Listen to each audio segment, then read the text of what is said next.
ফালা তাকুল্লাহুমা উফফিন ওয়ালা তানহারহুমা ওয়া কুল্লাহুমা কাওলান কারীমা। চিৎকার দিয়ে বলি আল্লাহু আকবার।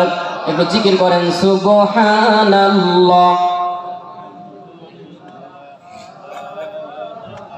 সুবহানাল্লাহ আলহামদুলিল্লাহ লা ইলাহা ইল্লাল্লাহ লা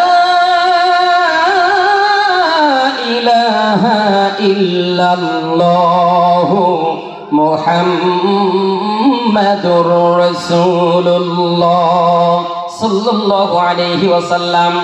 রব্বুল আলামিন বলেন, আমার দাসত্ব আমার গোলামি করবে পৃথিবীর মানুষেরা, এরপরে তোমাদের জন্য আমি রব্বুল আলামিনের পক্ষ থেকে নির্দেশনা হলো তোমাদের পিতা মাতার প্রতি তোমরা আদব করবে, ভালো আচরণ করবে, তাদের সাথে খারাপ আচরণ কখনো করবে না।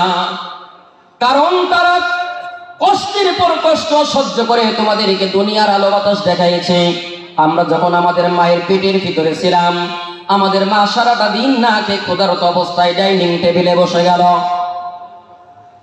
আমার বাবা, আমার দাদি, আমার দাদা, আমার চাচা, আমার চাচি, আমাদের পরিবারের সকলের লোকজনগুলো যখন আমরা বসে পড়লাম, আমার জনম দুঃখিনী মা চিন্তা করতেছে আজকে বিরিয়ানি রান্না হয়েছে, আমি একটু পেট ভরে খাবো। একটু গভীর ভাবে চিন্তা করুন মুসলমান। মা ডাইনিং টেবিলে বসে গেলেন, বিরিয়ানির একটা লোকমা যখন মুখের সামনে নিয়ে আসলেন, হঠাৎ করে পেটের ভিতর থেকে বমি বমি ভাব চলে আসলো, অথবা সন্তান পেটের ভিতরে বক্সিং লাথি মারা শুরু করে দিল। আমাদের জনম দুঃখিনী মা সারা দিনের উপোস থাকা, না খাওয়া, ক্ষুধার্ত অবস্থায় রাতের বেলায় না খেয়ে মা কান্না করতে করতে ডাইনিং টেবিল থেকে উঠে চলে যায়।